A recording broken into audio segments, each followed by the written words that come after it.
Grazzi tal-merħba lill-kap tal-partit Dr. Grech.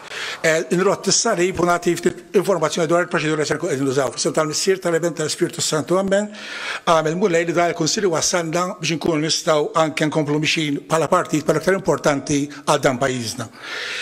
Fil-fatt dan irritejtu nafżaw koll li minħabba l-format ta' dal-Kunsill partikolari, il-minuti tal-aħħar Kunsill Ġenerali mhux se jaqraw illum imma jiġu posposti għal Kunsill Ġenerali ieħor u naturalment nafu l-ewwel qed nirringrazzjakom tal-li qegħdin hawnhekk, nirringrazzjakom tal-li wkoll updateu inkluż il-kap u sinjora tiegħu il-proċeduri tal-Dipartiment tas-Saħħa biex inkunu f'qagħda li anke nħarsu lil anfusna per nkunu ta' eżempju wara ħadd ieħor u allura wara li qed dawn iż-żewġ kelmiet fil-qosor nibda biex nintroduċi il-Kunsill u nagħmel ukoll id-diskors tiegħi f'din l-okkażjoni.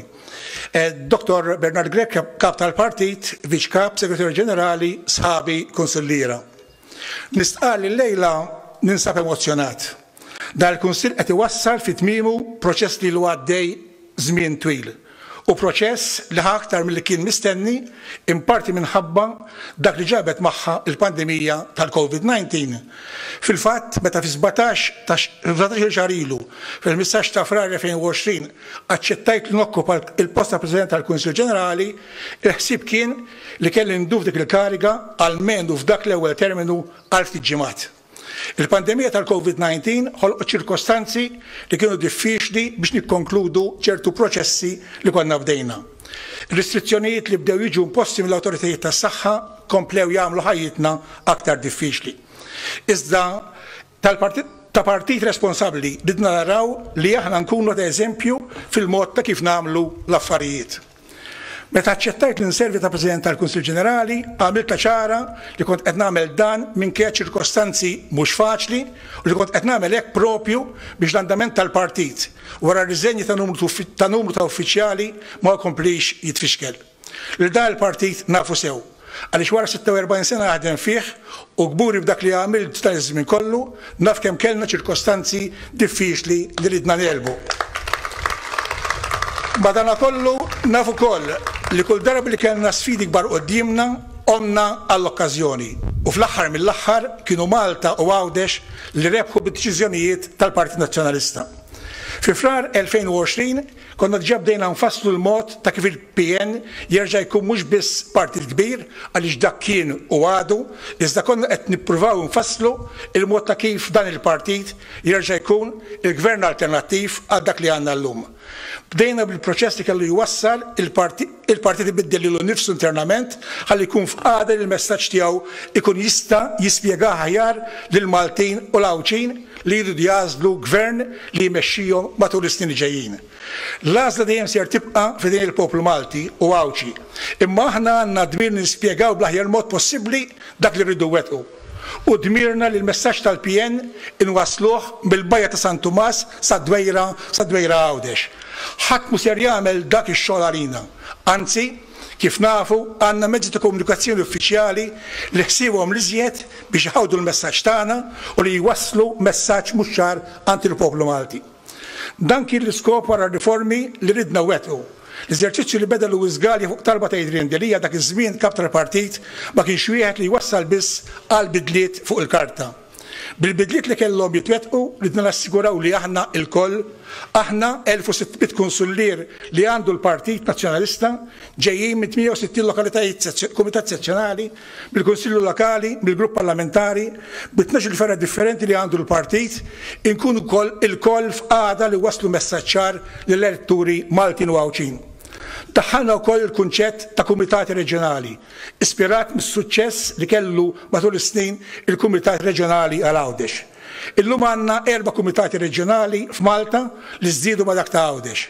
Dawn il-bidliet kollha daħlu fis-seħħ fil-25 ta' Ġunju 2020 meta ġie approvat l-istatut il-ġdid.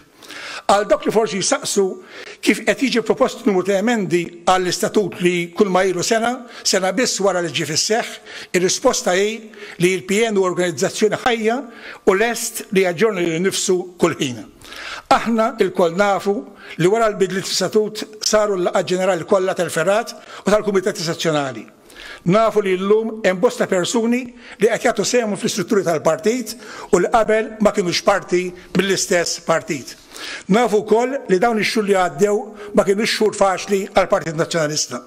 Nafu li ftit wara l-emendi approvati għall-istatut, l-istess partit għadda minn sensiela ta' votazzjonijiet li mbagħad waslu biex f'Ottubru li għadda saret elezzjoni għal kap tal-partit. Mill-Ottubru sal-lum ir-responsabilità tmexxija tal-partit waqgħet fuq Dr. Bernard Grech. Il-koll nafu biex għaddejna. Il-koll nafu li kien hemm diskussjonijiet twal fl-eżekuttiv tal-partit.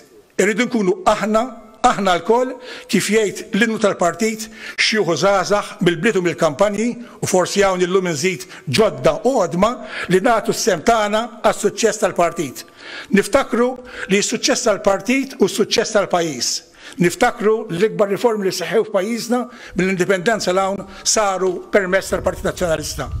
Għalhekk kull min minna jrid jagħti sehmu fih dan il-partit, anzjan, żagħżugħ, qadim jew ġdid, għandu reala li jagħmel dan bl-aħjar mod li jista'. U biss bil-ħidma tagħna l-koll li nistgħu fil-fatt naslu. Għandna qudiemna sfidi mhux żgħar, imma jekk il-koll immiddu għodna għal ħidma bla wafqin, konvint li kapaċi naslu. Issa, wara li l-ġimgħa d-dieħla dak kollu li xtaqna wettqu permezz tal-istatut il-ġdid ikun daħal fis-seħħ. Iżda s-suċċess tagħna ma jitkejjilx bil-bidliet fl-istatut biss. Jitkejjel bil-kapaċità tagħna li nikkonvinċu lill poplu Malti li aħna l-aħjar partit biex immexxu lil dan il-pajjiż il qudiem u qudiem l-isfidi li għandna. Lan tagħna mhux dak li nirpu l-elezzjoni u nifqu hemm. Lan tagħna għandu jkun li mmexxu lil pajjiżna determinazzjoni li dan il-pajjiż u dan il-poplu qatt ma jerġa' jgħaddi minn dak li għadda minnu matul dawn l-aħħar snin. Grazzi lil kull wieħed waħda minna għal dak li għamilna. Iżda aktar importanti ejjew minn dan il-Kunsill noħorġu b'determinazzjoni iktar qawwija li kull wieħed waħda minna ser jagħti iktar milli tasal llum. U jagħti iktar mhux biex jirbaħ xi ħaġa hu, iżda biex jirbaħ il-partit u l-pajjiż. Minn hawnhekk nawgura suċċess lill-uffiċjali li fil-fatt li jkunu qegħdin immexxu l-partit flimkien ma' Dr. Bernard Grech bħala kap tal-partit u naturalment iktar żmien ta' ħidma. Fuq nota personali dan il-Kunsill se jġib miegħu vitmiemu it-terminu tiegħi ta' President tal-Kunsill Ġenerali. Minn hawn ngħid grazzi lil dawk kollha ħedimt magħhom. Matul dan il-perjodu relattivament qasir, iżda ferm importanti tal-istorja tal-partit.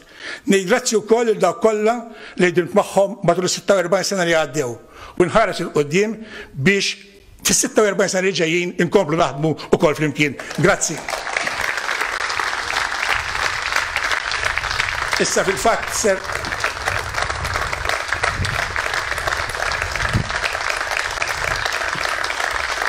Issa fil-fatt ser ikollna feature fuq il-mibki u hawnhekk irid ngħid ħabib kbir tiegħi Frederick Azzopardi u mbagħad naturalment inkomplu wkoll bil-proċess tal-Kunsill Ġenerali. Grazzi.